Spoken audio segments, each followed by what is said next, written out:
तो उनका strike rate पिछली बार के मुकाबले शानदार होगा। देखेंगे कांग्रेस का 61 पर 11 और चिराग का 29 पर 8। बिल्कुल स्ट्राइक रेट तो कहीं ज्यादा बेहतर है। ये गठबंधन की जीत। आना पड़ेगा, चिराग को जमीन पे आना पड़ेगा। जो बात चली थी ना कि Bihar first, Bihari first, CM हो सकते हैं, इसका एक कारण है लोजपा दलितों की पार्टी है। एक मिनट, लोजपा दलितों की पार्टी है, पासवानों की पार्टी है। आप देखिए लोजपा 29 में से कितने पासवानों को टिकट दी है? 3 या 4। आपने 10 फॉरवर्ड को टिकट दिया, राजपूत अब भूमिहारों को टिकट दिया। जफर इस्लाम जुड़ रहे हैं बीजेपी के। बात को भी समझना पड़ेगा। जफर साहब, जो अभी आंकड़े स्क्रीन पर हैं उसमें 80 पर बीजेपी आगे चल रही है, जिसका मतलब ये है कि आप सबसे बड़ी पार्टी बनकर उभर रहे हैं बिहार में। इस प्रदीप गुप्ता को कल इतना हम लोग 2 दिन देखिए, ये शुरुआती रुझान है और रुझान बिल्कुल इस बात का संकेत दे रही है कि भारतीय जनता पार्टी, एनडीए के सारे घटक दल बहुत अच्छे मजबूत स्थिति में दिख रहे हैं। और जैसा हमने बराबर कहा है कि लोगों का विश्वास हमें प्राप्त है, लोगों का आशीर्वाद प्राप्त है, लोगों का विश्वास जो आदरणीय प्रधानमंत्री जी में है, लोगों का विश्वास जो है वहाँ के सुशासन बाबू में है। इसलिए पूरे तौर से हम इस बात से सहमत है कि जो शुरुआती रुझान है वो आखिर में जो सीटों में तब्दील होंगे और इस बार भारतीय जनता पार्टी और एनडीए के सारे घटक दल एक लैंडस्लाइड विक्ट्री की तरफ बढ़ रहे हैं। जफर साहब, ये शुरुआती रुझान बेशक है, पूरा श्रेय जाता है वहां बिहार की। BJP 80, JDU 66। 2020 के मुकाबले ऐसा क्या हुआ कि आप इतनी अप्रत्याशित रुझानों के लिहाज से जीत की तरफ बढ़ रहे हैं? विरोधी ये कह रहे हैं ये 10,000 ही चुनाव था। नहीं, देखिए ऐसा है कि आप थोड़ा सा समीकरण में भी चेंज हुआ है। जैसे पिछले बार एलजेपी जो है हमारे खिलाफ लड़ रही थी, जेडीयू के खिलाफ लड़ रही थी, हमारे खिलाफ लड़ रही थी। इस बार जो है वो हम एक साथ जो है 5 पांडव एक साथ लड़ रहे हैं। तो अपने आप पे जब मुट्ठी बंद होती है तो आपको पता है कि उसमें ताकत ज़्यादा आती है और फिर एक दूसरे को वोट ट्रांसफर होता है, लोगों का कॉन्फिडेंस होता है। और जो लोग जो है और एक दूसरी तरफ जब वो देखते हैं कि एक जंगल राज वाले लोग हैं जो आज भी सड़कों पर उतरने की बात और इस तरह के जो है रंगदारियों की बात करते हैं, तो उससे समझ में आता है कि हम जो है वो इस तरह से जिस तरह से चल रहे हैं जफर भाई बिल्कुल सही रास्ता। जफर भाई सुमित बोल रहा हूँ, विश्वास प्राप्त है। जफर भाई सुमित बोल रहा हूँ। ये बताइए कि विपक्ष में रह के चुनाव लड़ना आसान होता है या सत्ता पक्ष में रह के चुनाव लड़ना आसान होता है? आपका अनुभव क्या कहता है?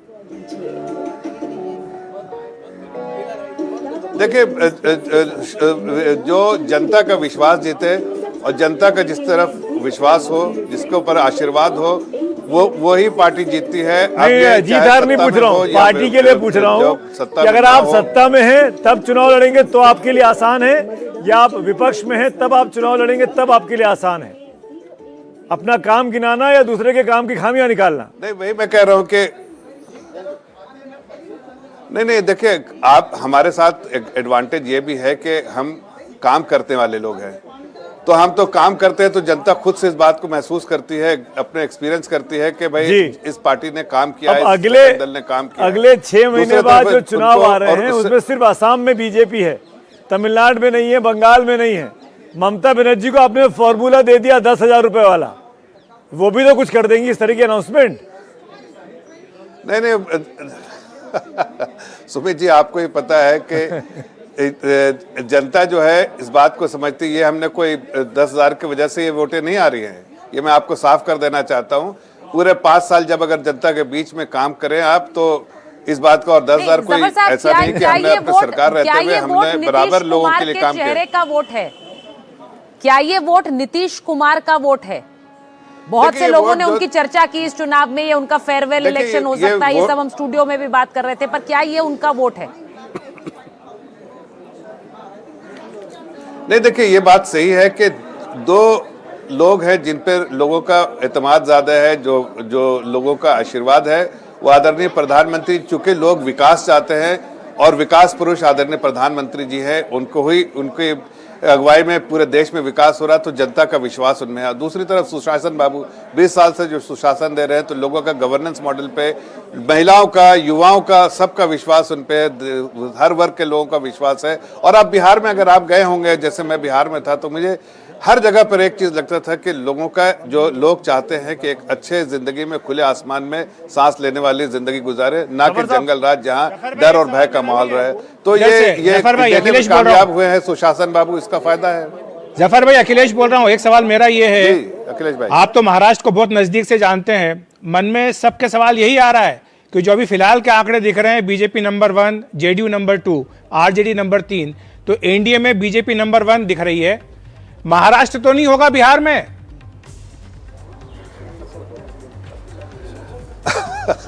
अरे भाई, हम लोगों ने तो बार बार कहा है कि हमने ये पूरा इलेक्शन ही जो है हमारे नेता आदरणीय जी। नीतीश कुमार जी थे, जफर उन्हीं की साहब- अगुवाई में लड़ाई की है। जफर साहब, एक और उन्हीं चीज के- बताना चाहेंगे कि गृह मंत्री अमित शाह जब यहाँ एनडीटीवी पावर प्ले। इंडिया के पावर प्ले में आए थे तो उन्होंने 160 का आंकड़ा दिया था बिहार के लिए।